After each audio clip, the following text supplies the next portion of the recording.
She had an extra movement after the ball and just elbowed and nailed Lexi right in the face. Everyone's like, what is going on with the refs? And I'm like, I don't know. And you finding me $500 is not going to do. She had an extra movement after the ball and just elbowed and nailed Lexi right in the face. Everyone's like, what is going on with the refs? And I'm like, I don't know.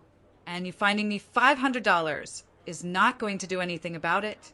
Those words, spoken with raw defiance, didn't just break the internet. They shattered the WNBA's carefully constructed wall of silence. Sophie Cunningham, once the league's golden girl with a fiery attitude, had just crossed a line that nobody saw coming. And in doing so, she exposed a truth so uncomfortable that the league has been scrambling to contain the damage ever since. But here's the thing, they can't. Because what started as a simple $500 fine has now exploded into the biggest crisis of credibility the WNBA has ever faced. You see, this story doesn't begin with Sophie's explosive statement. It begins weeks earlier, with fans across the country watching their screens in disbelief. Night after night, they witnessed something that made their blood boil.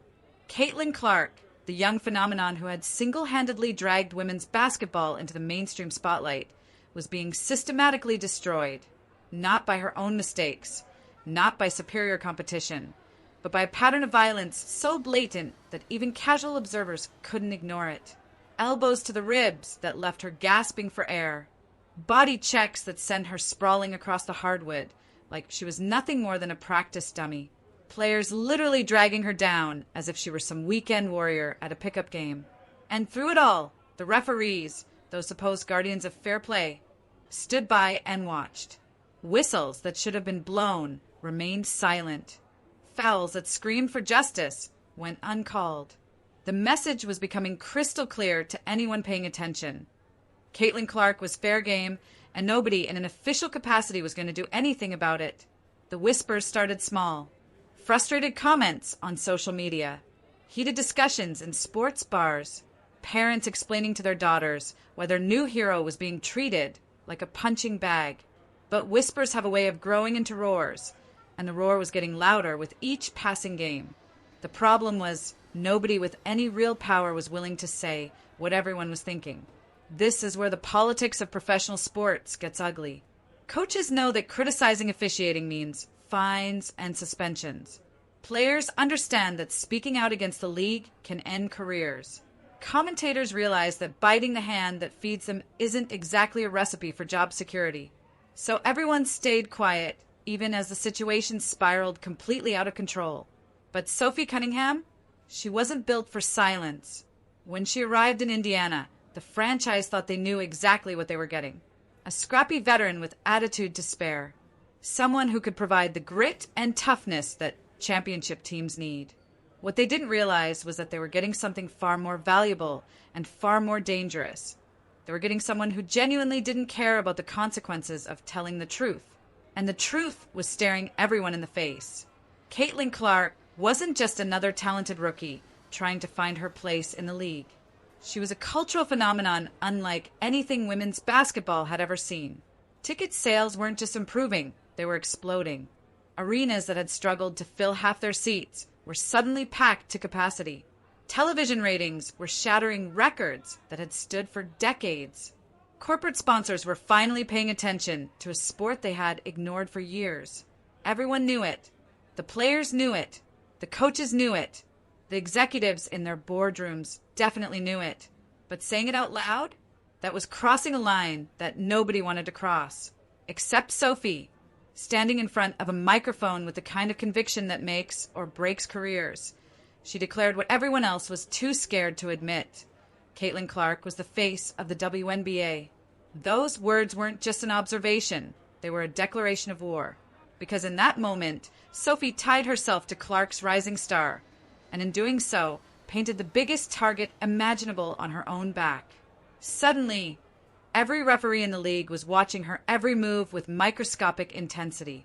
Every opponent was testing her limits, throwing elbows and pushing buttons to see if she would snap.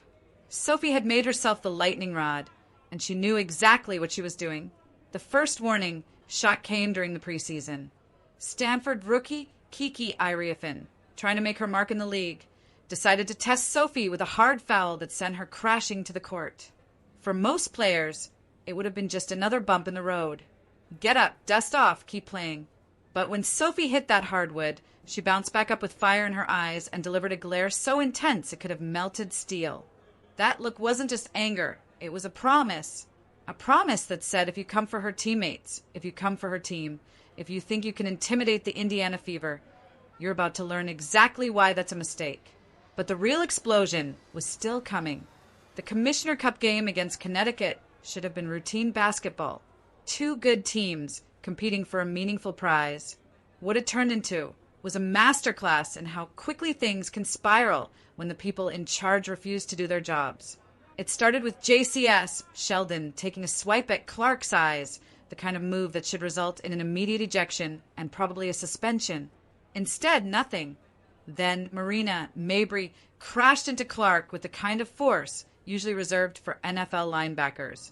Again, nothing from the officials. Sophie watched it all unfold, and something inside her finally snapped. What happened next wasn't just retaliation. It was a statement. A headlock that said enough is enough. A shove that declared the Fever wouldn't be anyone's punching bag. A stare that communicated more than 1,000 words ever could. If the refs won't protect our star, then I will. The arena didn't boo. They erupted in appreciation for someone finally standing up to the madness. But Sophie wasn't done. Standing in front of the media afterward, she delivered the words that would change everything. The refs aren't protecting the star player of this league, so I'm going to protect my teammates. That's what I do. It wasn't just defiance, it was a mission statement. Sophie Cunningham had officially appointed herself as a protector of not just Clark, but of fairness itself. The league's response was swift and predictable. Fines started raining down like confetti. $400 here, $500 there, each one accompanied by stern warnings about conduct and professionalism. But here's what the WNBA executives didn't understand. Every fine was just gasoline on an already raging fire. Sophie's jersey sales went through the roof. Her social media following exploded.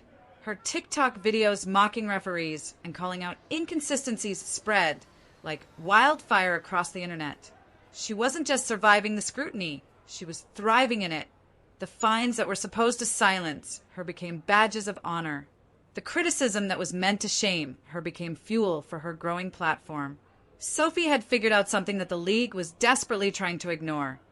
Authenticity sells, and she was the most authentic voice in women's basketball. So she doubled down. Hard. Sophie started showing up to games wearing provocative t-shirts that made headlines before the first tip-off. She openly criticized the WNBA's expansion plans, declaring certain cities unworthy of teams with the kind of brutal honesty that makes executives wake up in cold sweats. When the inevitable backlash came, she just shrugged it off with a comment that became her trademark. Everyone thinks it. I'm just the one saying it. Then came the podcast. Show Me Something wasn't just another athlete trying to cash in on the audio content boom. It was Sophie's nuclear option. The first episode dropped like a bomb that left craters across the entire league. She didn't just hint at problems. She named names and exposed systems. Teams had been plotting from day one to target Clark, she revealed. Officials were losing complete control of games while pretending everything was fine. Her former team in Phoenix got called out with surgical precision. But the most damning revelation was about the league's hypocrisy. How other players were celebrated and protected while Clark absorbed punishment that would make a hockey player wince. Sophie's voice wasn't just sharp. It was a scalpel, cutting through years of carefully constructed narratives and exposing the ugly truth underneath. The fines kept coming, but by this point they were meaningless. Sophie was making more money from endorsements and appearances than the league could ever take away. Every attempt to silence her just amplified her voice. After one particularly hefty penalty, she posted online with a smirk that broke the internet. 3 for 3. Guess I'm undefeated. It wasn't just a joke. It was a declaration that she had already won the war the league didn't even realize they were fighting.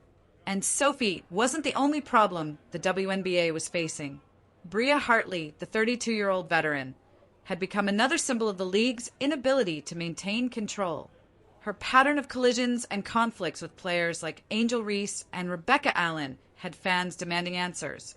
Social media was exploding with criticism, with supporters asking how the league could allow such obvious targeting to continue. The chorus was getting louder and more unified. The WNBA was losing control, and everyone could see it. Just when Sophie's influence was reaching its peak, fate delivered a cruel twist. A torn MCL forced her to the sidelines, ending what should have been her breakout season. The league probably thought this would quiet her, that without games to play and crowds to energize, she would fade into the background. They couldn't have been more wrong. Sophie discovered something even more powerful than her presence on the court, her voice off it. Social media became her new arena. Interviews became her platform for unfiltered truth-telling. And every statement she made resonated like a perfectly timed three-pointer in the hearts of fans who had been waiting for someone to say what they were all thinking.